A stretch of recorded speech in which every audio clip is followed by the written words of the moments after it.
Hey Natalie, it's Ari. You asked a question in our Facebook group and I am not sure you got the answer you needed. So I'm making a quick video. There are a lot of detours on that thread, so I want to make sure that you got what you need. Your question was, and I'm paraphrasing, what's the difference between a triad and an arpeggio? And the question on its face, to be fair, because a lot of people chimed in trying to be helpful, the question on its face is a little bit misleading. It's as if you're saying, what's the difference between red and a color, right? You can't, they're different concepts. So a triad is a what? It's a theory concept. Mark Smith was on our thread, and he chimed in and he said, well, a triad is an umbrella term for any kind of three-note chord. That's exactly it. So it could be major, minor, diminished, augmented, sus chord, whatever. But it's a triad. It's a sound made out of three notes, typically a root, third, and a fifth.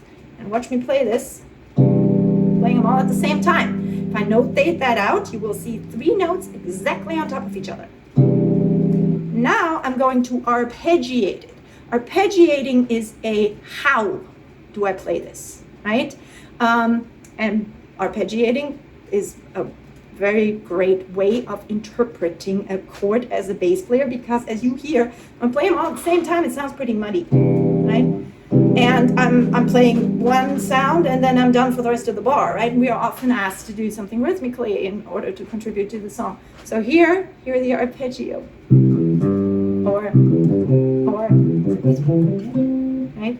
So I am breaking down that chord. If you ever seen a harp player in an orchestra, they go brrring, right? Brrring. They keep repeating notes, the C, the E, and the G, and the C, and the E, and the G, or the C, and the G, and the E, for example.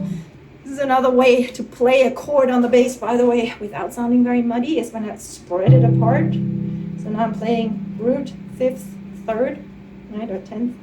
So now rather than going root 3, 5 down there, muddy, much less muddy, or especially up here.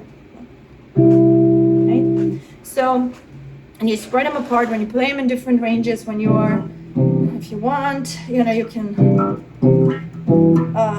play inversions. You can do all sorts of things. You can displace a note, put up the octave. There are many ways how to play it as a chord, and many ways how to arpeggiate them. Like, for example, you play the root 3, 5 in the octave, or you play root 3, 5, 3, or this is something the classical people do a lot. They play root 5, 3, 5, right? And keep in mind, our task is to flesh out that C major chord. And if we are arpeggiating it, breaking it down, playing one note at a time, then we are being very effective in that assignment. Somebody said strumming.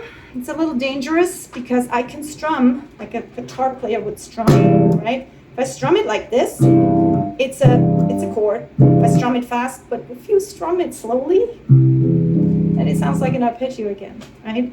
Some other people said an arpeggio is when you add the seventh. That is not true.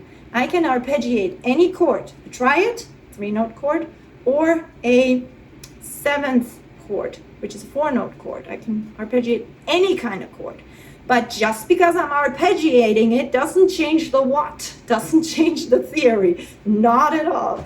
I think what's probably happening, and I just want to give you all kudos and thumbs up for chiming in, so definitely love that. But when you are thinking that, I think this is what's happening.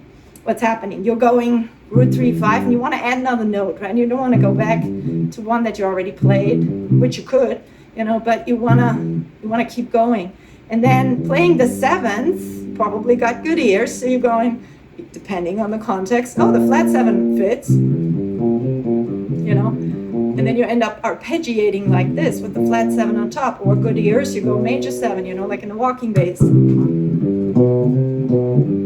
So that probably works in the moment, and you're hearing it, and it works, and it fits, but and by the way, you could also add the six, but it's not, absolutely has nothing to do with the term arpeggiating. So I can arpeggiate a triad, I can arpeggiate a four-note chord, five-note chord, I can arpeggiate any kind of theory concept that has more than, 2 or 3 notes. You could, argue.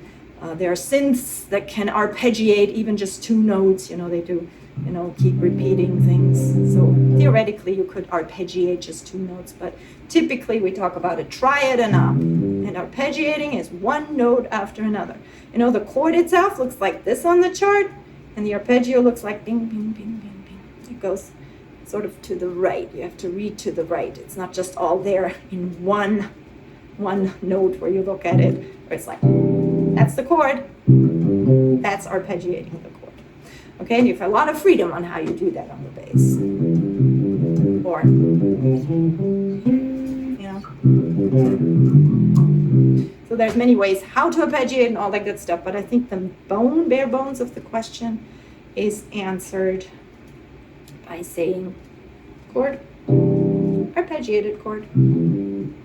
That's it.